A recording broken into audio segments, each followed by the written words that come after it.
təhlükə atan hadisə baş verir. Məşq zamanı zərbə üçün istifadə olunan armud formasındakı quruşada, yəni bolt qopub düz gözünə dəyir və bu zədədən sonra kataraktaya çevrilir və Joe bir gözündə görmə qabiliyyətini itirir.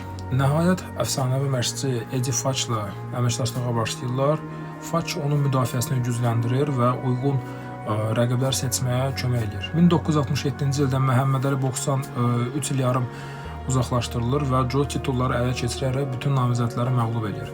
Əli tərəfdən təzyiqlər başlayır və böyük döyüş üçün gərginlik artır.